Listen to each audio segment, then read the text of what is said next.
Olá, tudo bem com você? Hoje vamos aprender um pouco mais sobre como operar a central de alarme de incêndio modelo JBQB5EI. Aqui nós temos a nossa interface.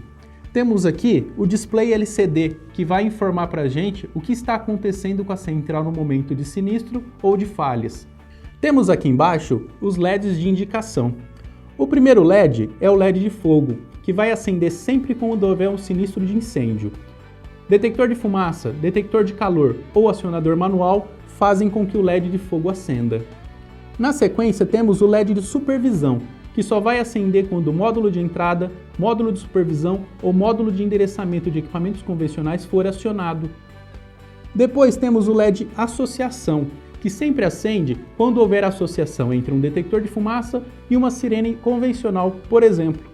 Outra associação seria quando um detector de fumaça aciona um módulo de comando, respeitando as páginas de programação da central.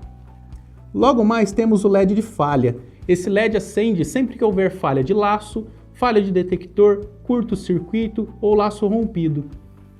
Depois temos o desabilitado, que sempre vai acender quando o operador desativa um equipamento através de programação.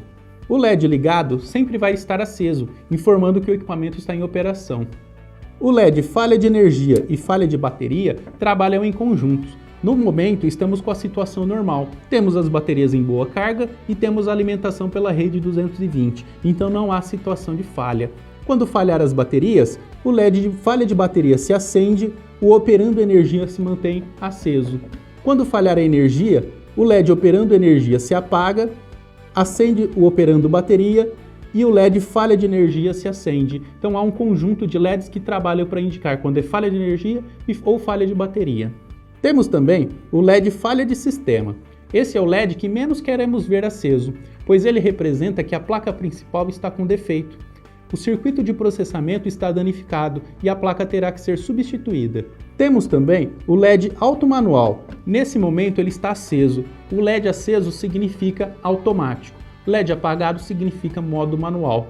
Se a central for colocada em modo manual, todas as automações deixarão de funcionar. E quando estiver em modo automático, toda a automação será respondida conforme a programação feita na central. O LED silenciado sempre vai se acender quando houver um sinistro e o operador pressionar o botão Silencia Central. Ele serve para indicar para o operador que a central foi silenciada. Na sequência, temos os botões de controle manual. Os botões verdes são os controles externos manuais para acionar os módulos de relé. O botão azul é o botão de controle da sirene convencional. Ele serve tanto para silenciar as sirenes, caso elas já estejam tocando por ativação de um sinistro, ou para fazer um alarme geral. Não há sinal de sinistro, mas o operador precisa alarmar todos de uma única vez. Ele pressiona esse botão. Lembre-se de pressioná-lo e segurar por 3 segundos para ligar ou para desligar. Temos agora a chave de bloqueio. Nesse momento ela está na posição liberado. Significa que o operador pode trabalhar normalmente com o teclado. Todos os botões aqui do comando externo também funcionam. No momento em que estiver na posição bloqueado, nenhuma função do teclado irá funcionar. A indicação para o uso dessa chave é se a central ficar exposta num corredor onde há movimentação de pessoas que possam fazer o manuseio da central, mantenha em bloqueado e somente o operador ficaria com a chave. Se ela fica numa guarita, no local que tem pessoal treinado e capacitado, não há necessidade de fazer o bloqueio. Mantenha liberado. Até porque, mesmo que alguém tente entrar no menu, vai ser necessário uma senha. Temos aqui deste lado o teclado alfanumérico. Os botões são representados por números e cada botão equivale a 3 letras. Logo aqui embaixo temos os botões de teclas especiais. Começamos a falar um pouquinho sobre manual alto. Ele faz parceria com este LED alto manual, ou seja, no momento ele está em automático. Se eu quiser entrar para manual, eu pressiono o botão e digito a senha 833115. Nesse momento o LED se apaga, então a central está em manual. Toda a automação feita pelas lógicas de programação não será respeitada, então não haverá ligação de bombas, não haverá ligação de pressurização de escada ou liberação de portas corta-fogo. Posso fazer o disparo de um detector, de um acionador manual e as programações não serão respeitadas. Quando utilizo isso? Numa eventual manutenção. Vamos voltar em automático. Pressiono novamente o botão e digito a mesma senha. 83 31 15. O LED volta a ficar aceso. Fique tranquilo, pois se esquecerem em manual, ao desligar a central e ligar novamente, ele volta em automático. Temos o botão teste, muito utilizado pelos bombeiros. Observe que quando eu pressiono o teste, o display brilha, os LEDs se acendem, todos eles piscam, né? E ela também imprime. Quando ela imprime, eu pressiono esse botão, ela na verdade escreveu impressor OK. A função teste nada mais é do que um teste de interface. Ela mostra para o usuário que todas as funções estão em funcionamento. Não é teste de equipamentos. Detalhe, não é um teste de equipamentos. Lembre-se que todos os equipamentos que estão no laço estão sendo supervisionados a todo momento. Se houver o rompimento de fio ou a remoção de um equipamento, a falha será indicada pela central sem a necessidade de pressionar o botão teste. O botão silencia central, em caso de sinistro, deve ser pressionado para silenciar o alarme do próprio painel. E o botão reset. Você pressiona ele sempre que quiser restabelecer o sistema. Se tiver uma falha, se tiver uma mensagem de fogo e a situação foi resolvida, pressione o reset. A central será rearmada. Vamos fazer o teste? Vamos apertar aqui um acionador manual e vamos ver os procedimentos. A central apita, eu silencio o painel para parar o barulho da própria central. E nesse momento ela está me acusando aqui no display. Alarme, a quantidade de alarmes, o código, a hora, o tipo do equipamento e nesse espaço viria o nome do local. Nesse momento, ela está indicando o LED de fogo aceso por causa do acionador manual que foi pressionado. E ela também está indicando o LED de associação porque o acionador manual mandou as sirenes serem ativadas. Mesmo que eu não tenha aqui na saída de sirene uma sirene pendurada para fazer o barulho, para avisar os usuários, ela mandou sim as sirenes tocar. E nesse momento, ela também mandou imprimir os resultados. Alarme de fogo, sirenes ativas. E nesse momento, alarme de fogo, sirenes ativas. Então reparem que mesmo que não ache um sinistro verdadeiro, todo o procedimento da central será respeitado. O alarme de fogo, a impressão e o toque das sirenes. O que o operador poderia fazer nessa situação? Checar o acionador manual em campo, fazer o seu rearme, voltar até a central e fazer o reset. Somente após rearmar o acionador manual é que pode ser feito o reset da central. Se o operador insistir no reset, ela volta a ficar disparando o alarme de fogo a todo momento e a imprimir a todo momento. Então o ideal é conferir o campo sempre antes de fazer o reset. Vamos conhecer a parte interna da central. Aqui temos a parte de trás da porta da central. Ela é composta pela placa de teclado, placa do display, placa de controle e impressora térmica. A placa de controle é responsável por desenhar na tela do display, por mandar imprimir as informações e por receber os comandos feitos pelo usuário no seu teclado. Ela pega as informações do teclado e envia através desses flaps para a placa principal. Aqui na parte do fundo nós temos a placa principal, que é a placa mais importante do sistema. É nela que é conectado todos os periféricos do sistema de alarme de incêndio. Vamos conhecer as ligações? Esses dois bornes vêm da placa de controle. Aqui nos fios coloridos são as fiações de alimentação da placa principal, que vem da placa da fonte. Aqui embaixo nós temos a régua de bornes, vamos conhecer as suas funções. Esses dois primeiros bornes, onde já está ligado esse fio vermelho e esse fio preto, é uma saída auxiliar de 24 volts. Então os bornes são 24V e GND. Essa saída é constante, sempre que a central estiver ligada para alimentar os periféricos do sistema. Capacidade máxima dela, 500 mA. Depois nós temos os conjuntos de bornes para controle externo, de C1 a C5. Então temos aqui C1+, C1-, C2+, C2-, C3+, C3-, C4+, C4-, C5+, e C5-. Esses conjuntos de bornes fazem parte do botão verde que fica na porta da central. Temos até 5 controles de bornes para fazer controle externo manual. Depois nós temos aqui os bornes de laço, começando pelo T1+, T1-, T2+, T2-, T3+, T3-, T4+, T4-, nós temos os 2 laços que essa central comporta. Porém, temos que observar que T1+, T1-, faz par com T3+ e T3-. T2+, T2-, faz par com T4+ e T4-. Então temos o T1, que é o laço 1, o T2, que é o laço 2. E por que temos esses 4 bornes? Muito simples, é assim que definimos se é sistema em classe A ou classe B. Se for em classe A, o circuito de laço começa aqui no T1, passa por todos os dispositivos e retorna no T3. Então o T3 é o borne de retorno. Se for o laço 2, em classe A também, sairia aqui do T2, passaria por todos os dispositivos e retornaria aqui no T4, formando classe A. Caso seja optado pelo classe B, não vai haver cabo de retorno para a central, então é obrigatório fechar um jumper entre T1 e T3, ou no laço 2, entre T2 e T4, e assim a central vai entender que é classe B. Aqui no final, nós temos 2 bornes, o que é chamado de NAC. Seria a saída de controle de sirene. Observe que já está em uso, é porque ele está acionando esse módulo de relé. Assim que a sirene é disparada, é liberada uma alimentação aqui que alimenta esse relé. Esse relé nós já vimos em outros vídeos. A entrada de alimentação 24 entra por aqui e aqui é a saída que vai para as sirenes.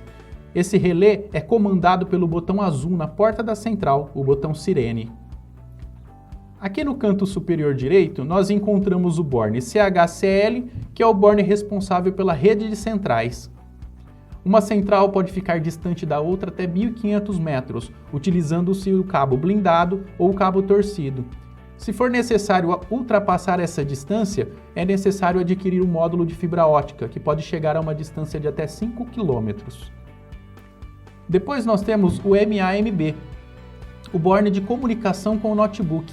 Utilizando-se de um conversor RS485 para USB, é possível programar a central utilizando-se o notebook e um software gratuito que disponibilizamos em nosso site. Depois nós temos aqui o borne FA e FB. FA está ocupado pelo fio amarelo, FB está ocupado pelo fio azul.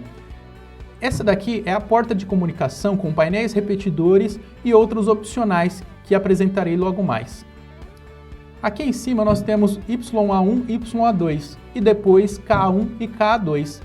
Ambos são 2 saídas de contato seco.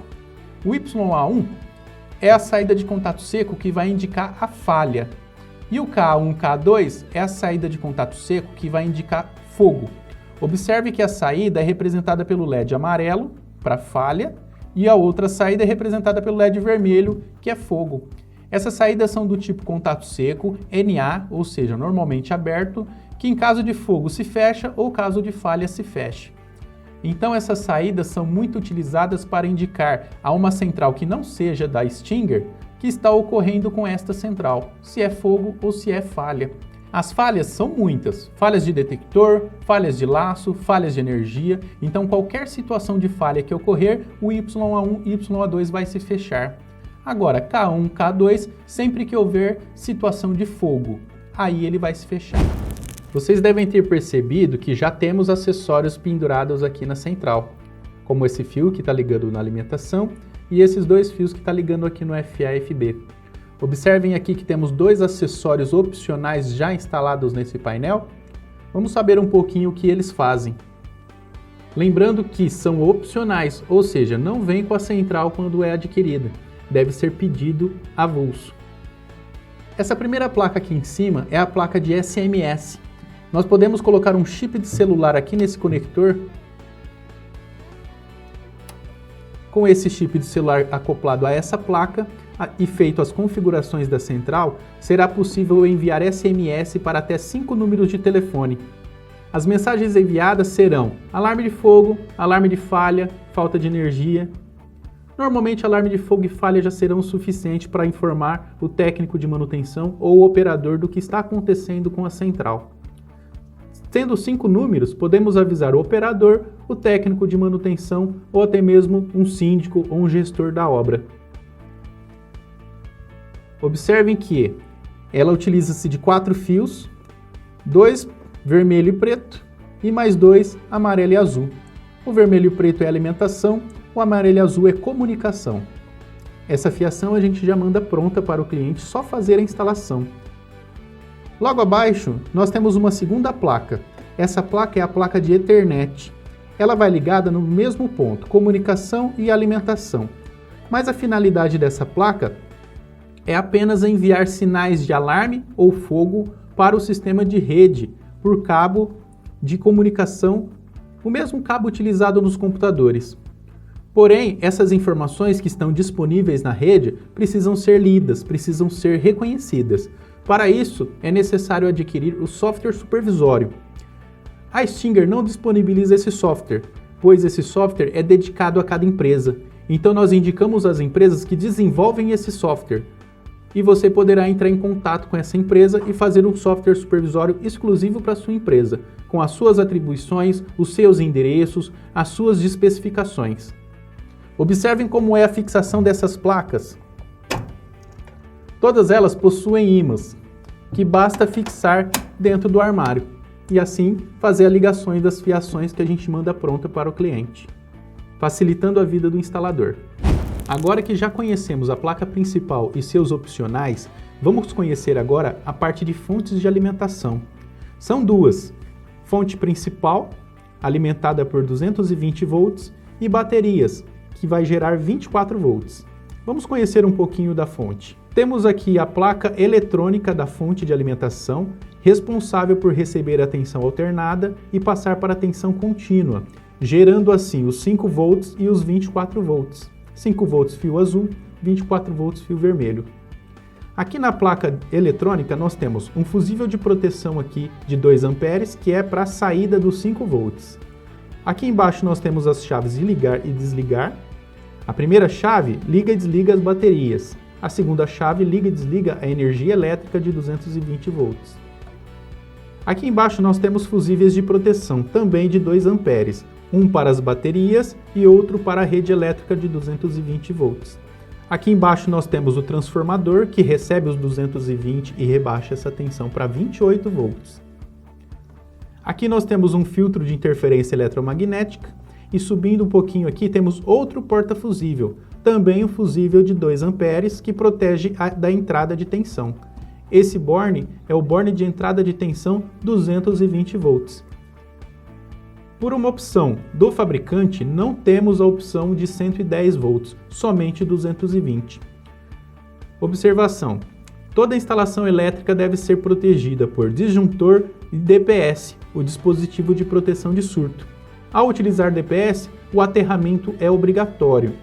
Lembrando que por uma opção do nosso fabricante, é exigido o aterramento individual para a central de alarme de incêndio com sua equipotencialização com o aterramento da obra. Aqui mais ao lado temos o banco de baterias. São 2 baterias de 12 volts, capacidade de 4 amperes. Quando sua vida útil se esgota, a central supervisionando isso avisa falha de bateria. Peça ao seu técnico que confira tanto as tensões da bateria quanto o prazo de validade delas. Após vencer esse prazo, as baterias devem ser substituídas, apenas removendo essas 3 porcas e tirando essa chapa de proteção. Após substituir as baterias, volte a colocar as 3 porcas e a central automaticamente vai reconhecer as baterias novas e a falha vai ser inibida no momento em que for trocada. Obrigado por assistir a este vídeo. Se você quiser saber mais sobre o tema, veja nossos próximos vídeos. Acesse nosso site e confira as nossas soluções para detecção e alarme de incêndio. Até o próximo vídeo.